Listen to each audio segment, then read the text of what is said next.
Okay, so this is our office. This is the Inland Empire Bureau for ABC7. It's in Riverside, which is a pretty centralized area since we cover all of the Inland Empire, all of San Bernardino County, Riverside County. So Riverside's pretty centralized.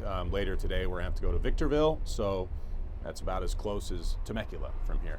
So this building has been here since the early 80s, and we're actually the last original tenant. I don't know if you want to step outside real quick.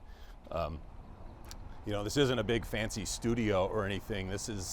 We're in the middle of a strip mall. The Border Patrol used to have an office down at the end there. There's a paramedic school. They do real estate, and then this is ABC7. Not a lot of signage here because we've had incidents over the years with, you know, people showing up and causing problems. So this part of our bureau, the front, this is, if you want to take a look at this, we set this up during the pandemic when everyone was at home doing live shots, or everyone was working from home.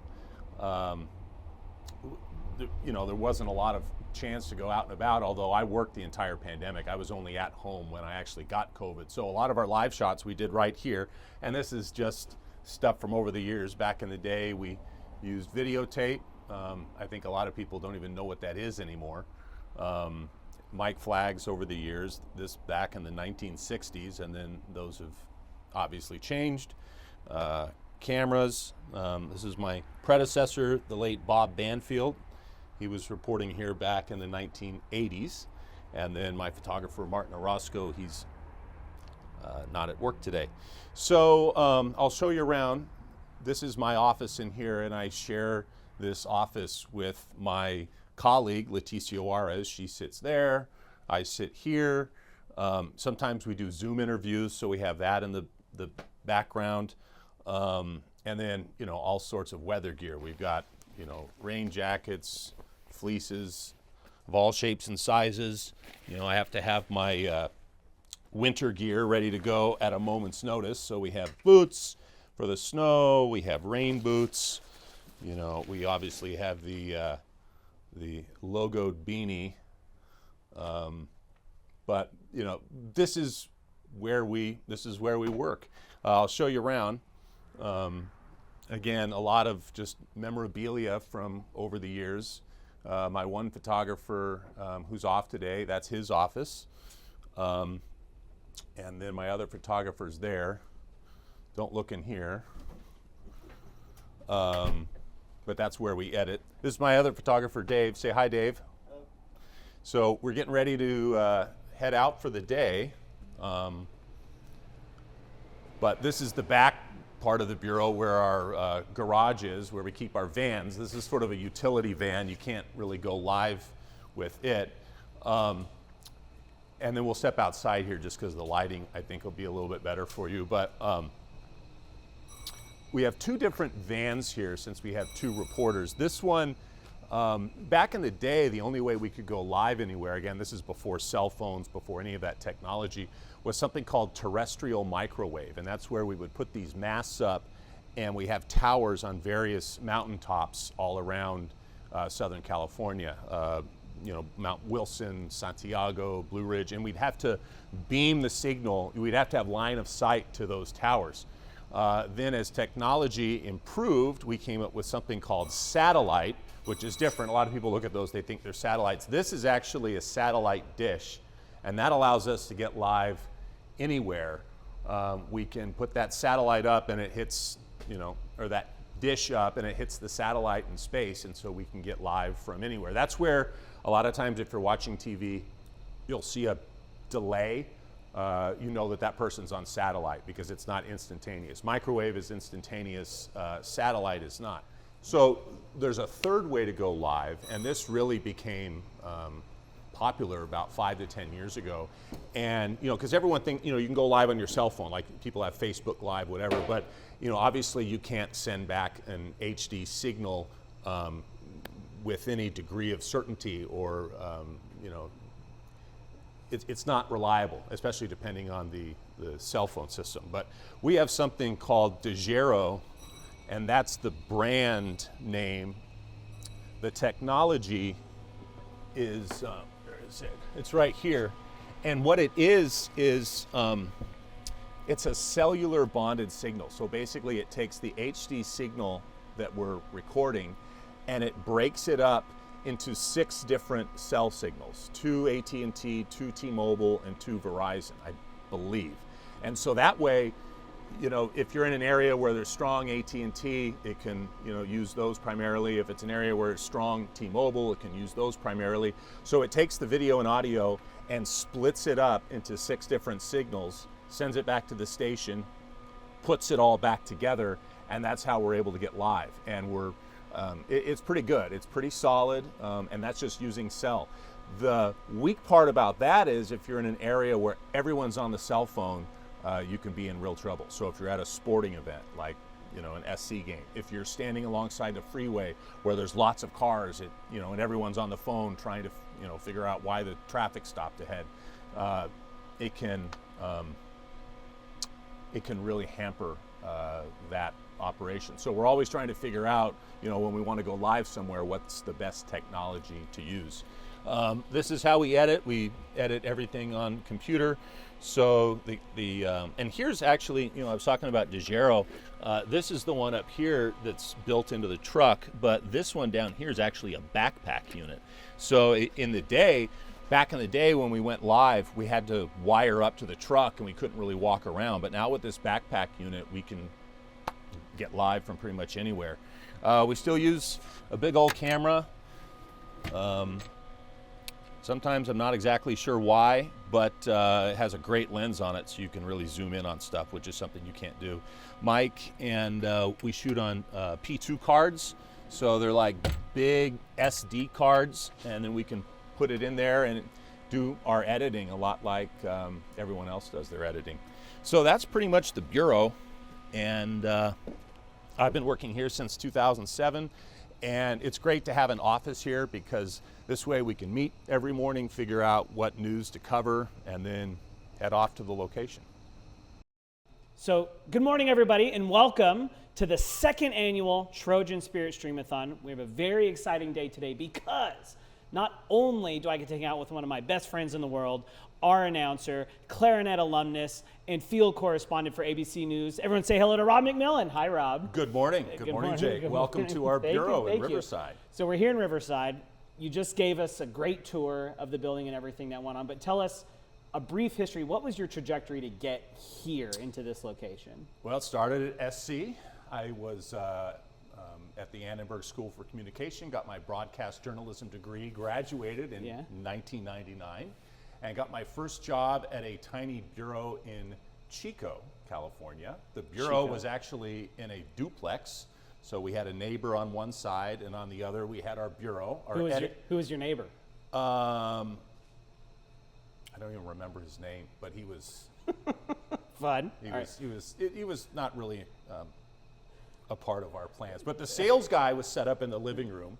Our edit bay was in the closet. We had a shower there. Our studio was in the master bedroom, and we had the background on cinder blocks, so it was quite fun. So I was there for a year, and then I went to Spokane, Washington. I've been there once, and never have I never have to go back. So that's a treat. The joke that I said was the best place to see Spokane was in the rearview mirror. So I was a little homesick, and I didn't like the weather. So I came back, and I worked at KESQ, which is the ABC station in Palm Springs. Then I went to Las Vegas, and I was there when USC alumnus and Heisman Trophy winner O.J. Simpson got into a little bit of trouble. Right. There was some memorabilia there that he and his buddies went and stole back, and so it became a big news story. A bunch of LA news stations went up there, talked to the right people, and then that was in late 2007. Started here at Channel 7, and I've been here for, what is that? 17 years now. 17 years. So let's see. Let me check my math. That's 2000. That was 2007. You started here. Okay, so it sounds like you started here right before kind of I got going at SC. Right. So we kind of been in it kind of the same amount of time. So we're going to go see a story today. That's right. We're going to go watch you in action. So how does that story kind of fall in your lap, and where are we going? Well, there's there's typically, three different ways at which we get stories. One is, there's press releases. A police station is, dedicating a memorial, and so they'll say, hey, that's happening at 10 o'clock, that might be something we're interested in. We read the newspapers. We also scour social media, because nowadays that's like the modern day police scanner. Yeah, sure. People are saying, oh, there's cops in my neighborhood, whatever. And then there's always breaking news, and today that's what's happening. As soon as we're done here, we're going to be heading up to the high desert, where reports are on the 15 freeway. Yeah, that's near where he grew up. There apparently has been a road rage shooting with a couple of people shot, and so they have the freeway shut down. So we're not quite sure what's happening, but we'll be heading up to that momentarily. Okay, heading up the 15 freeway. Now the question I have, am I going to be able to be a part of this story and interview people on behalf of ABC? Probably not. Do I get to hold a microphone at least? Probably not. Well, good news, because Rob, I brought my own. So this is Jake Vogel for KTMB signing off. Fight on.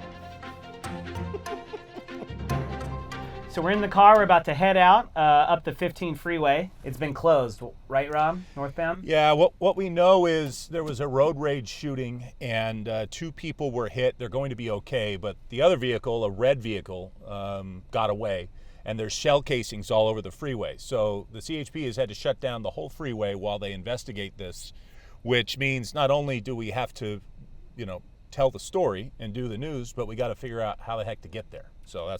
So we're going to drive up the 15, and you're telling me there's terrible traffic on the northbound 15?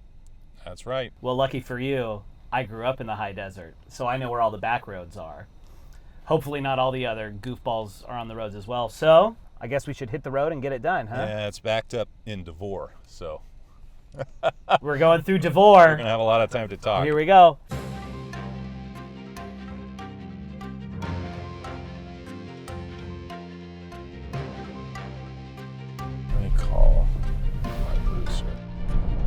So Rob's on the phone, making a phone call. It's a very exciting day. We didn't know what to expect coming out here doing the news. I never know what to expect. He never knows. We could have been doing a story on a bait competition for the children. Exactly. Or something of that nature. But no, we have this road rage shooting. But thank goodness it sounds like the 2 people who were shot are in non-critical condition. Is that right? Correct. Non-life-threatening wounds is what I've been told. Great. But we don't know if these were the instigators of the road rage, or, obviously they were the recipients of the rage. Right. But you never know how this started. If they were the ones who, started the whole thing, or, did they inadvertently cut someone off, and turns out they cut off someone with one hell of a temper. Wowzers. And so, from the journalism standpoint, we want to make sure we're trying to tell the story, right? The narrative from beginning to end. Yeah, so all we know at this point is it happened around 2 a.m. A red car and a gray car. North on the 15 in the high desert, some sort of road rage incident. Here's my photographer. Stand by. Stand by. So we're braving the 15, whether it's a weekend to Vegas or visiting my parents. I'm very... Isn't this going to work out? Yeah, it happened at the 15 in Ranchero Road, so you know exactly. Oh my gosh. Yeah, that's a new exit. Should we go say hi to your parents when we're done for the day? I wonder, my mom's probably not working. I should tell her to come out. Be part of the part of the fun. Yeah. Barstow 88, Victorville 56, not too bad. Yeah, see, we haven't been driving for 30 minutes, so I think it... Yeah, I think... So they want me live at 11:30 a.m. Okay. I need to do a live tease at 11:26. So right now it's 9:39. So this is another part of the job. A lot of people, when their boss says, hey, I got a project for you, you go, oh, when do you need it done by? Oh, next week, next month, or, at the end of the day. For me, it's, okay, we need this in 45 minutes. So time management is key. Crucial. Critical. So when you're at Annenberg, was this always like the goal for you to do this? I wanted to be a reporter in my hometown, and so I grew up in Rancho Cucamonga, so this is perfect. I actually, it's interesting. The Inland Empire is in some ways a different world than Los Angeles, and I actually like it a lot better. I really don't like LA all that much. Traffic, although here we are, we're going to be sitting in a ton of it. Well, yeah, but I get what you're saying. You have the proximity to the amenities of LA in Orange County. Right. You'd very easily get down to Disneyland or Dodger Stadium or any of that. But then you come out here, and then if you don't want to do that, then you have kind of this wide open space. Right. It's, the streets are wider. It's cost of living is much better. And plus for me, it's home. I grew up out here. So like I was telling Brett inside our office, our bureau is in Riverside, which is perfect for covering the Inland Empire because it's, any given time of day, it's equidistant from, Banning Beaumont or Palm Springs to Apple Valley, Victorville, the high desert, or if we had to head south to Murrieta, Temecula, or sometimes we got to go, west to, Chino Hills or Montclair. Riverside is very centrally located.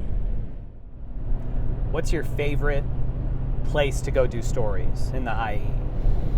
Well, I love going to the mountains, which that would have been another option for us going to Big Bear today, but our other reporter is going to handle that. I love going to the mountains. I don't think I'd want to live in the mountains because I've been up there for not only some extreme weather events in the winter, the blizzard of 2023, right, where they got, like in Crestline,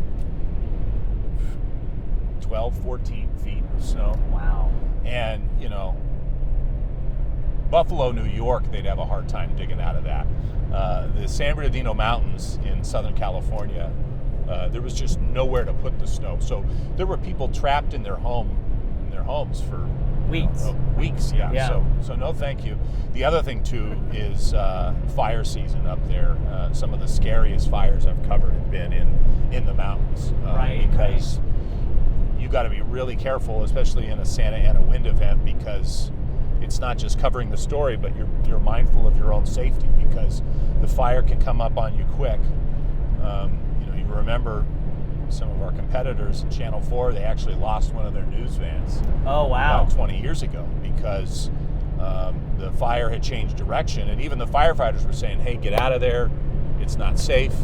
But they stood their ground, and they almost paid for it with their lives. Their whole news van got incinerated. Wow. I do enjoy, my grandparents for a long time lived in Northern California up in the Shasta Mountains.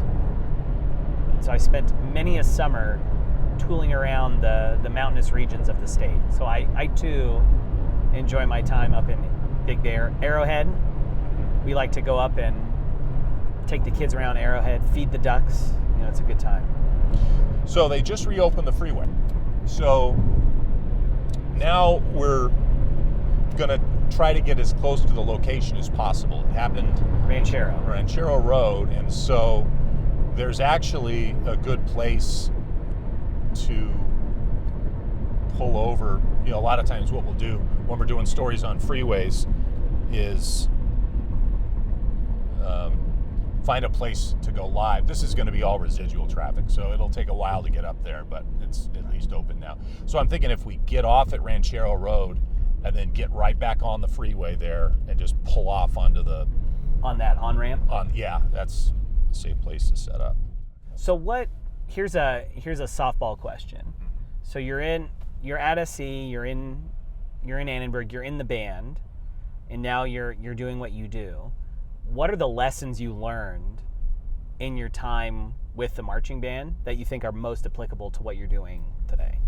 Time management, and that was something Dr. Bartner was big on.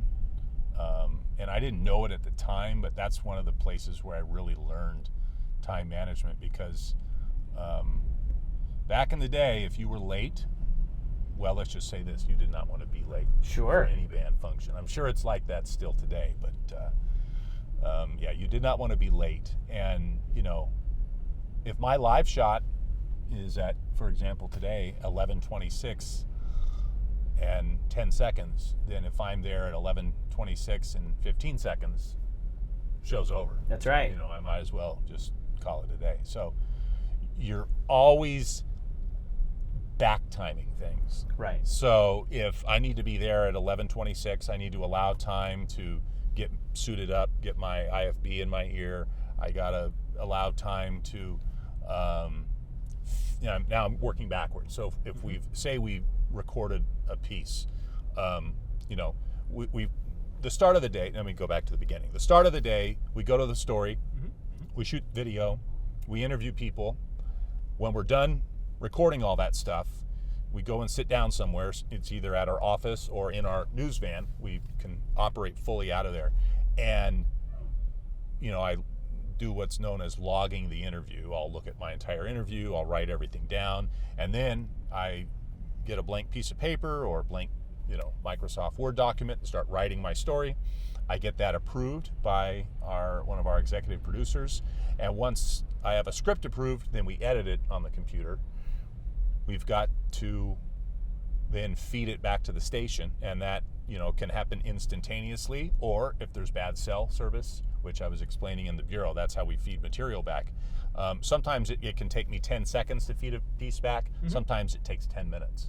So I got to factor all of that in. So now working backwards, okay, so if I have to be on the air at 11:26, then I'd like to be in place in front of the camera by 11:20. I'd like to have the video fed in by 11:10. If I'm editing a big package, I'd probably like to allow an hour to edit, so that means I have to be editing by 10:10. I have to have the script approved probably by 9:50. Takes about half an hour to write, or quicker, so I have to start writing by 9:20. Now, obviously, right now, it's already, what do we got here? 9:50. 9:50, so that's not going to happen. With a breaking news story like this, we just go with the information. There's not going to be time to do a lot of news gathering. We're going to get there and try to get on the air with what information we know about this incident. And as far as the video, what video is going to play above me, I'm probably planning to use whatever material the helicopters get. Gotcha. Now, maybe if we're lucky, now there may be a CHP officer there. Right. Is that what you're hoping that we get? Well, grab one of them? If they've already cleared the scene, then that's not going to happen. So at some point, I'll probably have to go to a CHP station in Victorville and interview a PIO, a public information officer, that to explain what happened. And usually, some of the good ones, they'll come to us, but some of the ones that aren't as experienced, or they're either busy. I don't want to say not as experienced, but some of them they want. We have to go to them. And, this is one of these jobs where, you call the dermatologist, you're lucky if you get an appointment in 2 months. Sure. Right? Yeah. When I'm calling people and I'll say, hey, I'd like to interview you, and they say, sure, when would you like to set that up? And I'll say, now. Yeah. Today. I mean, yeah. And so that's, we're one of those jobs where it's, but news is instantaneous. Yeah. We got to get it done as quickly as possible. So the other thing is, ideally we'd like to interview some of the people who it happened to, but I mean, I doubt that's going to be possible. They're hospitalized. Happened at 2 a.m. And plus, how do you find them? Witnesses, it's always important to try to interview eyewitnesses. I don't think this is going to be possible. It happened at 2 a.m. On a freeway. On a freeway, yeah, exactly. So a lot of times, if it's happening at a business, we can go to that business and say, if a place got robbed, I can go to the next door business. Hey, do you have surveillance video? Who was working last night? Can we interview them? A lot of news gathering techniques. A lot of the ways we find out about stories now is on social media, but social media is a great thing and a horrible thing. We could probably talk for years about that. You gave me a great segue, because I was going to ask you this question. So in this day and age, like social media, you can get any piece of information anywhere, anyway, on the internet. But I mean, you work for this news powerhouse, ABC7. What is the importance? Why is it important that you're out here reporting on these stories, finding these stories, when you can just get it on Facebook? Well, so quick. Exactly. Well, the good thing about social media is it can be much more localized. The bad thing is that it's much easier for erroneous stuff to spread. Or biases, right? Or biases. Stand by. So, brief update. We might not be going live at 11:30 because the freeway is now open, so this traffic is going to eventually dissipate. That's what you say. Yeah, right. I've been here enough times. This traffic's not going anywhere. So we're, so we'll see.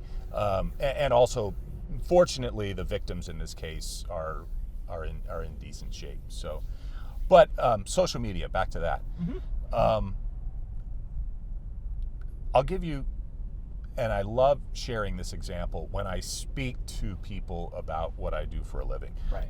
Social media is important because we get a lot of story ideas that way, and a lot of important story ideas come up on social media. Good stories, bad stories, human interest stories, all sorts of stuff can come up on social media.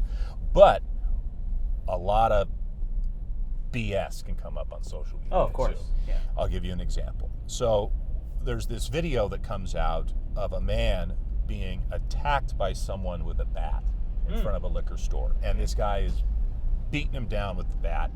And then the guy escapes. And so it's like, where is this guy? And the guy's hurt.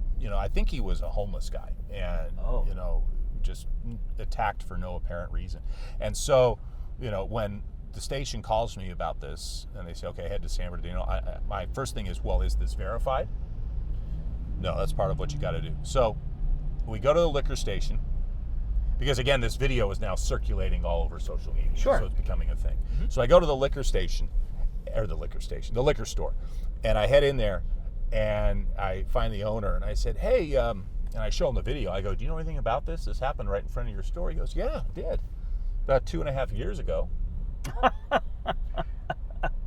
Because that's one of the things with social media. Stuff can pop up from so long ago that all of a sudden people are like, wow, did you know this is happening? Well, no, it happened. Interesting. Long time ago. Later that day, we had another social media, A dust up, as it were. Yeah, fortunately, and again, I mean, people can say, the news is biased or whatever, but it's important to be a good gatekeeper to allow the important news out and keep the stuff that shouldn't be out there locked up. Sure. I like to say there's 3 kinds of news. News people need to know about, news people should know about, and then news people want to know about. A lot of the celebrity stuff, people want to hear about that. Not necessarily important, but They want to know. they want to know. And then there's stuff people should know about, which is, what your local government's doing, what they're not doing. The newspapers excel at this because, they can dig into local political issues. And then there's news people need to know about, obviously, when like a fire is raging out of control. Absolutely. Or the weather, if there's we had a tropical storm or a hurricane warning, wasn't it, this past August? Oh, That was a big deal. So We had to shut down band camp. You sure did. We did. We had to cancel the last day because of the bad weather. The rain was scary. But we are not equipped for it. It's Right. Something as simple as drainage in LA. Yeah. It gets used so infrequently. You don't know what the problems are until they're there. Different news markets have different news that appeals. And when I first showed up in LA, 15 plus years ago, it took me a couple of weeks to realize that news that people are interested here, weather, animals, and kids. Yeah, of course. Anything weather related. People can laugh, oh, we're doing a story and it's just drizzling. Well, guess what? Hey, man. It's a thing here in Southern California. People want to know everything about the weather, the wind, the cold, the heat, the whatever it is. Sure. Animals. People love stories about animals. Or they hate stories about animals. I mean, if a like when a pit bull attacks somebody. Oh, right. Or if a bear gets loose. I think that's what you were going to allude to. And then kids. I mean, people are extremely interested in stories that involve children. They're our future, Rob. They're your present. There are, yes, present. How's Hayden doing? He's good. The baby's good. He slept. He's sleeping in the night. He's in his crib. 2 months old in the crib. We don't mess around in the Vogel house. Well, in the McMillan house, Julia is now potty trained. Hey now! Yes, daytime potty trained. That's Number good. 1 is going well. Number 2, not so much. Hey, but we're fighting on. We're fighting on. It's a step in the right direction. And Alex is nighttime potty trained. So it's living the dream. When they're both potty trained, it's like a great debt will be lifted off your shoulders. This is the riveting content people are tuning in on. Kid Talk. If they could see the traffic, they would know why we have a lot of time to schmooze. Oh, I'm sure. Brett and Anthony are getting B-roll. But since we're killing time, I have some games planned. Oh. So, in these alumni doodads I'm doing, I thought it'd be fun to pull some movie quotes from movies about the industry. Okay. So news movies. The problem is that most of the films about journalism and news media are very dour, very serious, right? So I didn't do as many of those, so I have 2 film games planned for you. All right, so here's what I got: a few quotes. Okay. And all you have to just guess the film title. Now, right now, I'm really good at Paw Patrol and The Little Mermaid. So it's none of those. None of those, right? All right. We'll do the serious one first. Okay. All right. So here we go. And this one, I've only got one quote from this one, but I think you'll get it right on the money. You guys got to understand, this is big. This is not just Boston. It's the whole country. It's the whole world. And it goes right up to the Vatican. You know that one? I sure don't. Ooh, it's a great movie starring Mark Ruffalo, Rachel McAdams, Michael Keaton, and it's about a East Coast drama involving the Catholic Church. I am failing miserably. Oh, no, you're doing great. This is serious. The movie Spotlight. Have you seen this one? I sure haven't. Ooh, check it out. It's great. So that would be why I didn't know the quote. That'd be it. Didn't see it. You know, I missed it. Now, should I have seen this? You should see it. It's a very very good film. Look at this. All lanes open at Oak Hill. At Oak Hill. Okay. There we go. Sorry. So maybe I'll do better on the second one. Here we go. This one I think you'll get. This one, well, I don't know if you've seen this one, but we'll try it. All right, here we go. One day you'll be cool. Here's the next one. Rock stars have kidnapped my son. This is horrible. Honey, they're on pot. I don't know this one. Here we go. Hold me close up, tiny dancer.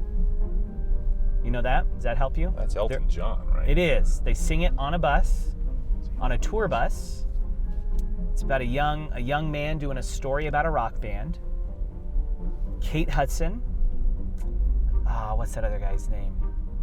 No? You don't have it? No. That's Almost Famous. Have not seen that either. Almost Famous. Obviously, movies are not my thing. Full disclosure. Well, we'll get to that in a minute.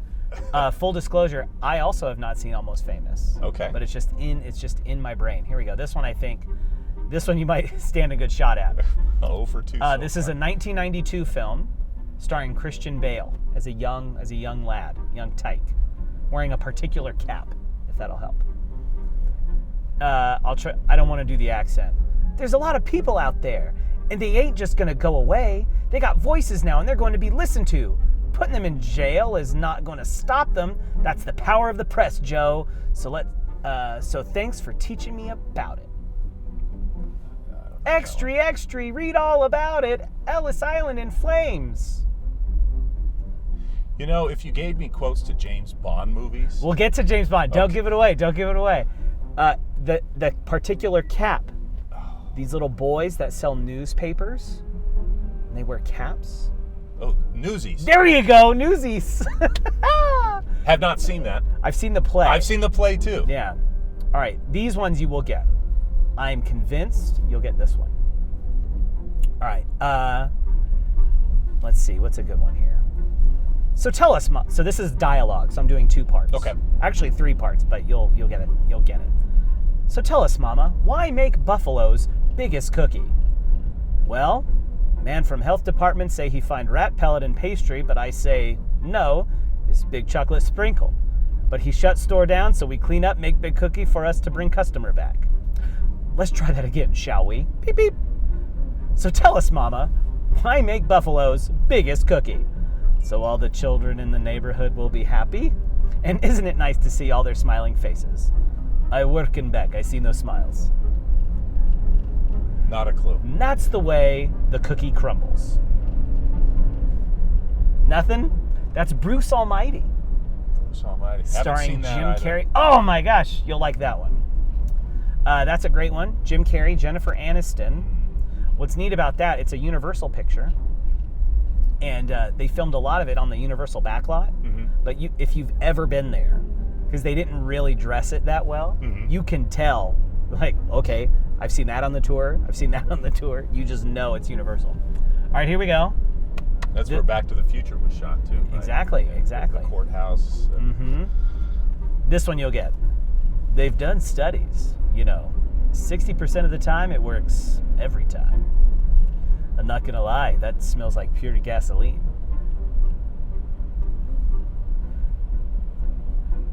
Oh, is that the Ron Burgundy one? It sure is. You remember the title? I sure don't. Here, I'll give you another.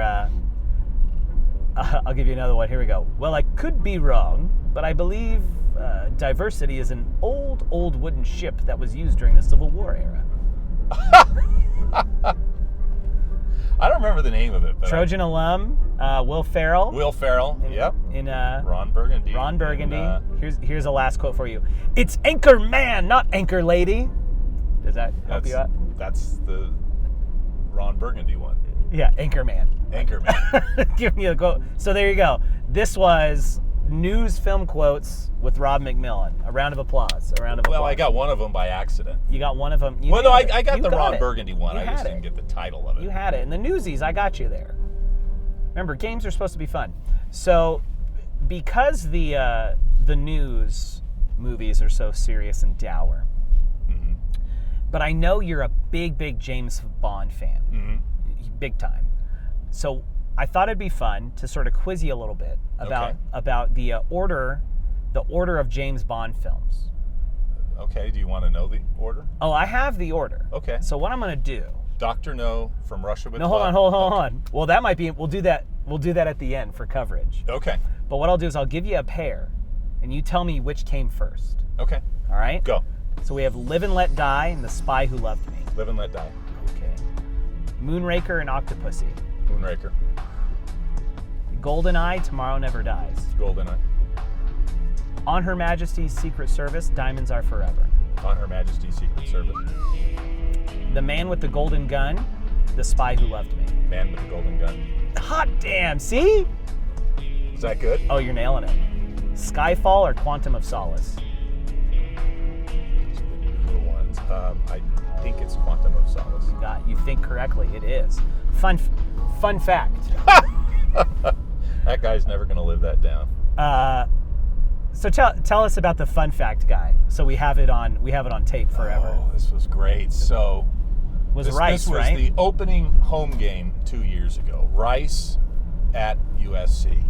And so they brought their whole band, all, 65 of them? If that. If that. Soaking wet.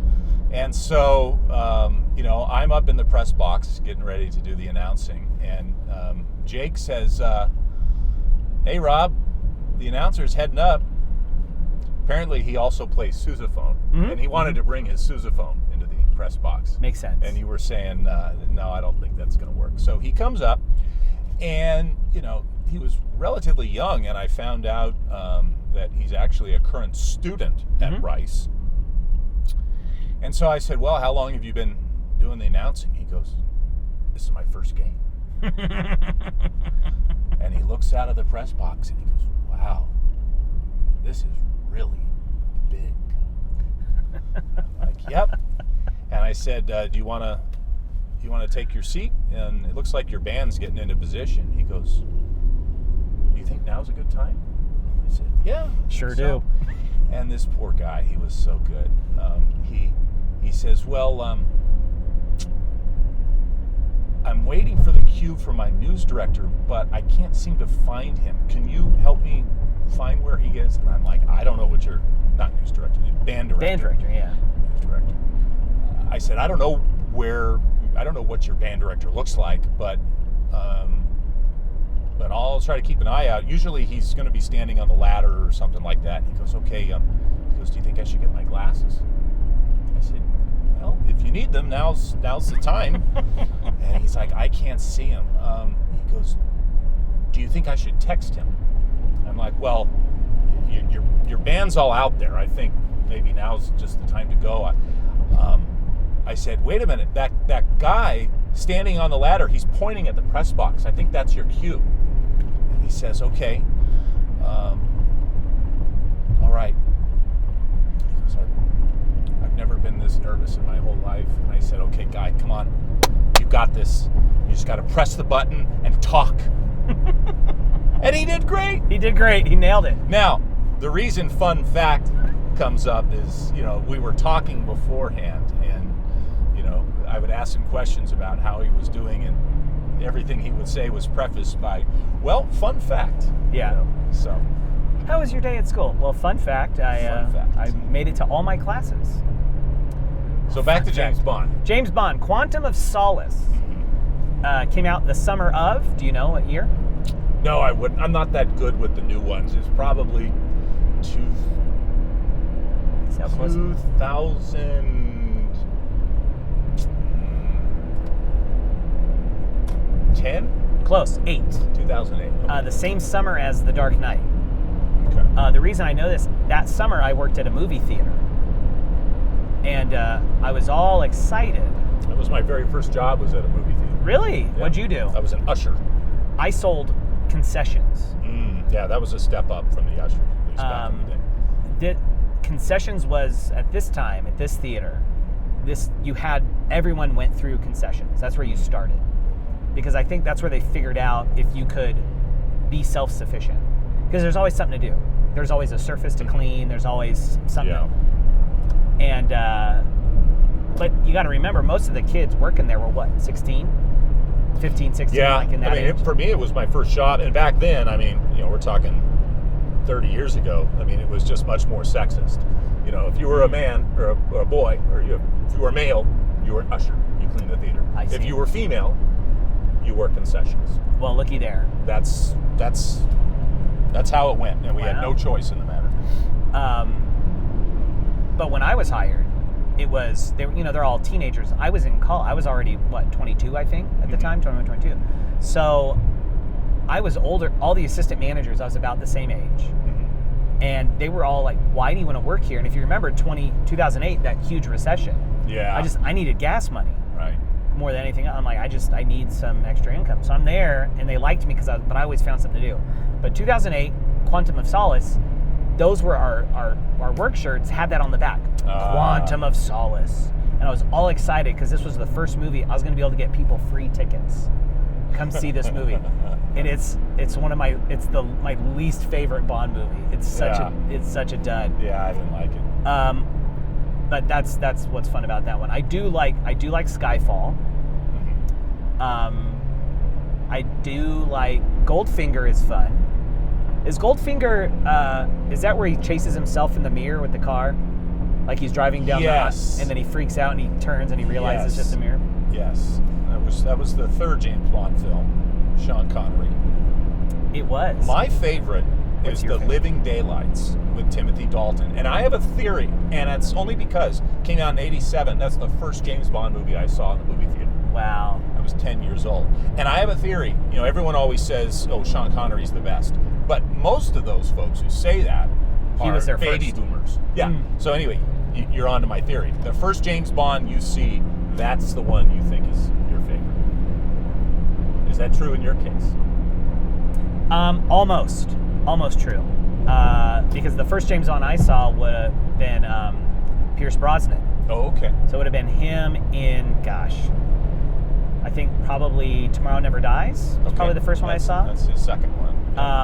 But I saw that one, and I enjoyed that. That's a news media type movie too. It is. That's right, huh? Yeah. That's not the one with the boat. That's The World Is Not Enough when he has that it has whole the race car. stealth boat at the end, Yeah. which is kind of a stupid. And that's got Michelle Yeoh in idea. it. Yeah, Michelle Yeoh is the super kick-ass Bond girl, right? So let's get off at Ranchero. Oh, I'm on it, man. Don't you sweat. All right, so just since we're almost there, let's see. Run down. Oh, to answer your question, it was Pierce Brosnan, but Daniel Craig, when his movies came out, was like a good formative time in my paying attention to movies. Okay. So I think he's probably, the two of them are probably my favorite. But I think your theory stands. All right, run the list from beginning to end, and I'll check you. Dr. No, From Russia with Love, Goldfinger, Thunderball, You Only Live Twice, On Her Majesty's Secret Service, Diamonds Are Forever, Live and Let Die, The Man with the Golden Gun, The Spy Who Loved Me, Moonraker, For Your Eyes Only, Octopussy, A View to a Kill, The Living Daylights, License to Kill, Golden Eye, Tomorrow Never Dies, The World Is Not Enough, Die Another Day, and then we get into the Daniel Craig ones, which, what was the first one? Casino Royale. And this is where I get a little. We got Quantum of Solace, Skyfall, and then Spectre. Yeah. And then there's one more. There's one more. That's the most recent one. Yeah, I don't know. Which one is that? Oh, you don't have it? It's in there. You gotta have it. I probably have it. Oh no, it has a really weird. Give me a hint. It has time in the title. Oh, No Time to Die. There it is. All right. Yahtzee. All right, He's got it. I got it. All right, we're exiting Ranchero. Where do you want me to come park in the Starbucks? I would say let's park at Starbucks for now, and I'll check in with the office. All right, so Rob's about to do his stand-up on this story. So we're here on the side of the freeway, and here he is off in the distance doing it. We'll keep a little bit of distance so we don't have mic bleed. I don't think we will with this wonderful high desert wind we've got. Oh, look, there he goes. This is real news happening. It's happening right now. So we're watching Rob do this story. It's unfortunate his jacket is blue, of all colors, ABC. I wonder if that's it. Is he done? He's going to do it again, catch a hat. All right. You want to move a little closer? Move a little closer.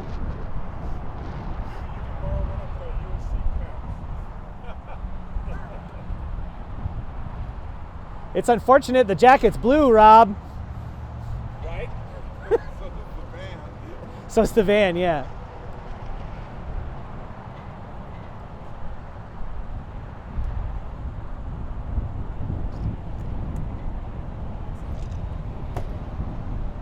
All right. Behind the barricade, here we go. So we're changing camera angles a little bit. Now Rob's walking into the weeds. This was a popular activity in my youth, walking on dirt hills. That's what we did out here. All right, checking the tie, the zipper. Folks, no other band in the country is giving you behind the scenes of news live in action. You're not getting this from Michigan, I'll tell you what.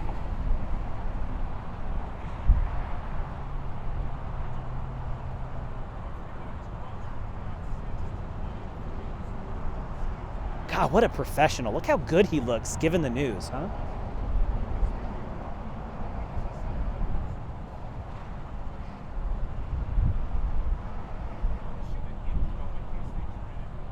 Now you notice how still he holds quietly at the end? That's so when they do the edit, it doesn't just immediately end with him walking away. That's filmmaking, live in action.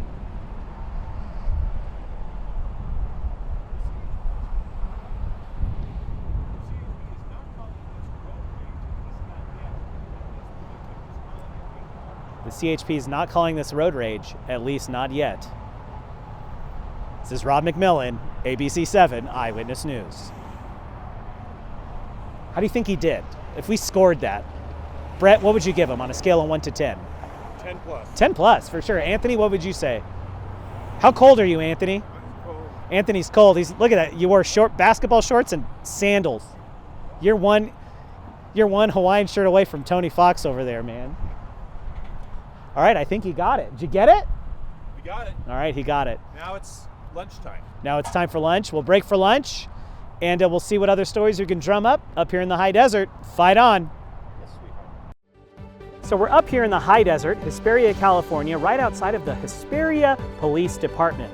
Now, we came up here for an initial news story, but it has drastically changed. Rob, tell us what's going on. Well, so we came up here originally for that road rage shooting. But then about an hour ago, we got an email from the San Bernardino County Sheriff that he's going to have a news conference here on a completely different issue. A few days ago, there was a situation up here in the high desert where there was a deputy-involved shooting that was fairly controversial. But as far as my job goes, today is a perfect example of how you never know when you wake up where you're going to be. The original plan was for me to go to Big Bear to do a story on someone who kidnapped a girl and locked her up for like a week. Right. But then they put another reporter on that so I could go to Fontana to do a story about someone who lost everything in a house fire and how the community is trying to help them. Then we have that car-to-car shooting on the 15 freeway, so now we have to reroute up here to the high desert. Right. And now the sheriff says he's having a news conference on another issue. So by my count, we're on story number 4. Wow. So 4 stories in one day, but this is typical, right? Having This- this many stories in a day? Not extremely typical. It's typical to have to shift, Sure. but to have to shift, now 3 times to get to a 4th story, this is unusual. You're getting to see a pretty action-packed day. That's wild. So now you're up here. Let's check the watch. So it's about 25 afternoon. Press conference is at 3:30. What are you doing these next 3 hours? Now we wait. We wait for the news conference. It's important whenever there are news conferences where there is likely to be a lot of media interest. And this is going to sound strange, but it's important to get here early because you want to find parking. You want to have a parking spot that is close to where you're going to be lugging all your gear to go live. Now, back in the day, and this goes back to our tour that we saw in the Bureau, we would want to be really close because we would have to string cable from the parking lot up the sidewalk into the building, tape everything down so no one trips, and it's a long setup process to carry this news conference live. Now, with the magic of DeGero, that cellular bonded technology, we just bring our little backpack unit in, fire it up, and you're good, depending on cell service. Again, if everyone starts firing up their backpack units on at once, then that can cause problems. So that's another reason why, and this is a little trick of the trade, you want to get in there and you want to fire your unit up before everyone else. Because once it grabs onto those cells, it's not going to let them go. But if you show up late and you're the last person to fire up your unit, it may have a harder time. So instead of getting a live shot with a 1.5 second delay, you have to go to a 3 second delay, or worst case scenario, an 8 second delay, which is horrible, but sometimes you need that just to get a good quality picture. So we'll carry that live at 3:30, and then they want me to be on the air at 5 o'clock. So assuming the news conference goes for about 15 minutes, I'll have about an hour and 15 minutes to take the news conference, sort through it, pick out some salient points, some of the key statements that were made, and edit those together with a story that I write, and mix in some of the body camera video from the deputy that was released a couple of days ago, and figure out how to edit everything, put it together, send it back, and then jump in front of the camera to do the live shot. Live at 5. Live at 5. Live at 5. So really what you're telling me is hurry up and wait. just like the marching band. Just like the band. And you were trained for this in Very your college well. years. Very well. All right, so you're up here, you're editing. Now, do you get a chance to ask questions at this press conference, or is it just going to be what you get and that's what you got? We'll ask questions. Whether or not they answer, Sure. we'll have to see. Sure. And in these controversial issues, I imagine, you're Rob McMillan, your name is out there, you have this social media presence. I imagine when this story goes out there, are you worried about what that backlash is going to look like just for you, people falling on either side? Well, I wouldn't say you get worried about it, but you definitely think about it because Yeah. unfortunately we live in a time where people are just in their silos. Mm-hmm. They're either with you or they're against you. And you have, stories that I'll report that people will say, you're just like, you're a cop hater just like the rest of the people in the media. And then on that same story, I'll have someone say, all you do is cover up for the police. You're, implicit, or you're complicit. And I'm like, you guys, that's the exact same story. Right. They got two different opinions from the same story. And you got to be careful with social media too. Like I was telling you in the car, we get a lot of story ideas from it, but a lot of these people are just, as they say, keyboard warriors that they don't know anything. They're just venting frustration. And so you got to be careful with some of that stuff. Gotcha. So we're up here in the high desert waiting for this story to pass. Waiting. We're getting ready for it. Obviously, the hurry up and wait mentality of the band has sort of equipped you for it. But I know I asked you in the car, time management, hurry up and wait. But in days like this where you're being flexible, do you attribute maybe your patience or your success with this to your time in the band, or did it really help in preparing you for a career like this where you really are moving, turning on a dime and having to sort of roll with the punches? I don't know where